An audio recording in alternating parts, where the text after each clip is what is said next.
Bienvenue. Le café du matin, un parfum de luxe ou même certains médicaments super importants. Quel peut bien être leur point commun? Eh bien, c'est une science fascinante, presque invisible, qui nous permet de capturer l'essence même de la nature. Sérieusement, comment on s'y prend pour isoler le parfum incroyable d'une fleur de lavande, ou bien pour aller chercher la molécule qui va combattre une maladie juste à partir d'une simple écorce d'arbre? C'est une question que l'humanité se pose depuis des millénaires en fait. Eh bien, la réponse, c'est l'extraction. Et attention, ce n'est pas du tout un concept moderne, hein. C'est une technique qui est utilisée depuis l'Antiquité, que ce soit pour la nourriture, pour des rituels ou pour les parfums. Alors, ce qui est intéressant, c'est de voir comment ces méthodes ancestrales ont évolué. Ok, alors avant d'arriver à la chimie super complexe, il y avait l'intuition. Les toutes premières méthodes d'extraction, elles reposaient sur des principes hyper simples, la force brute et la patience. Allez, on regarde ça de plus près. La toute première et franchement la plus simple, c'est l'extraction. Faut juste imaginer qu'on presse du raisin pour faire du jus ou des olives pour avoir de l'huile. C'est vraiment une action mécanique directe qui libère ce qu'on recherche. On peut dire que c'est l'extraction dans sa forme la plus pure, quoi. Ensuite, on a la macération. Et là, attention, on introduit un concept super important, le solvant.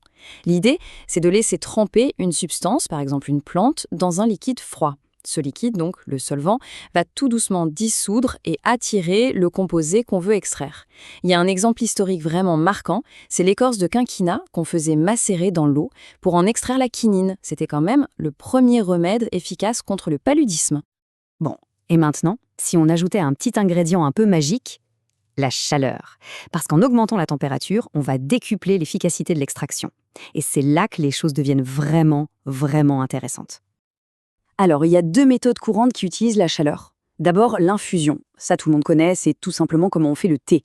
On verse de l'eau chaude sur les feuilles et hop, on laisse infuser. La décoction, c'est un peu différent. Là, on met la plante directement dans le liquide froid et ensuite, on fait bouillir le tout. C'est ce qu'on fait par exemple avec les queues de cerise pour en extraire les fameux principes actifs.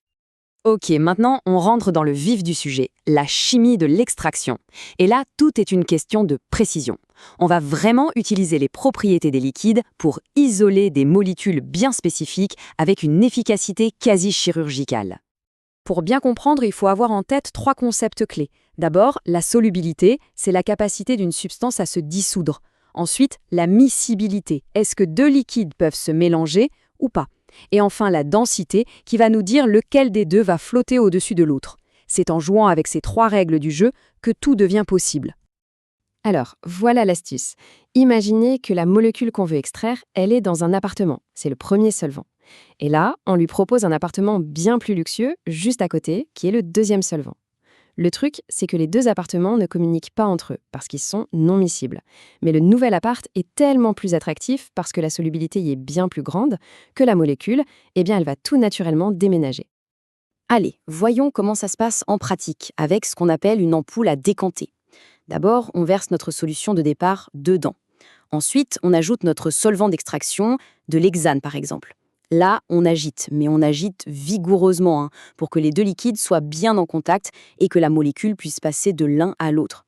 Après ça, on laisse reposer. Et là, magie, deux couches bien distinctes apparaissent. Il ne reste plus qu'à ouvrir le petit robinet en bas pour les séparer. Mais alors, pourquoi est-ce qu'on a ces deux couches bien nettes? La réponse, elle est simple, c'est la densité. L'hexane est plus léger que l'eau, du coup, il flotte naturellement au-dessus. C'est cette simple propriété physique qui est la clé et qui nous permet de tout séparer aussi facilement.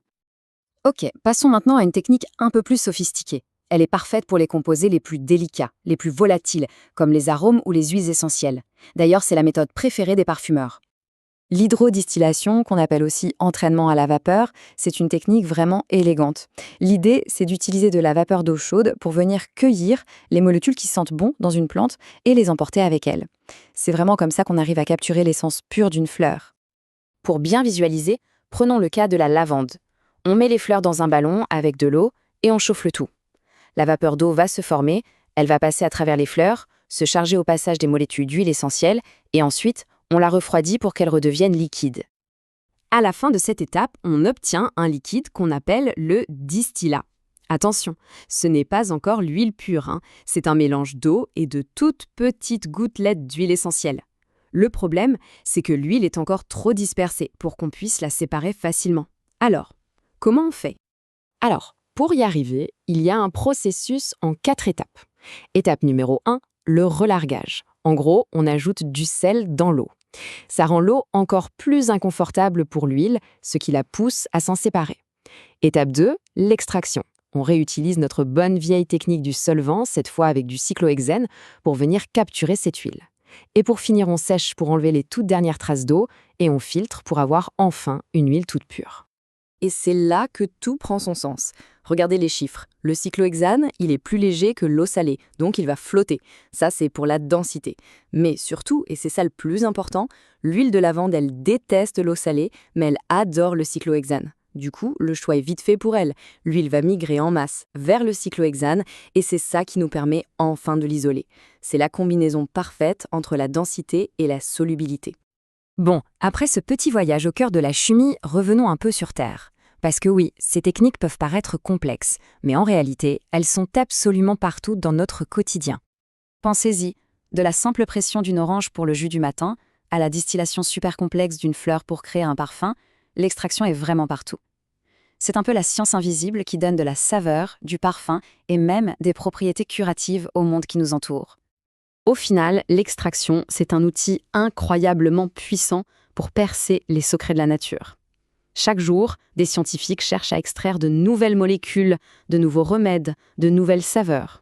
La vraie question, ce n'est donc pas seulement de savoir ce qu'on a déjà extrait, mais plutôt de se demander quelle sera la prochaine merveille qu'on va réussir à extraire du monde naturel.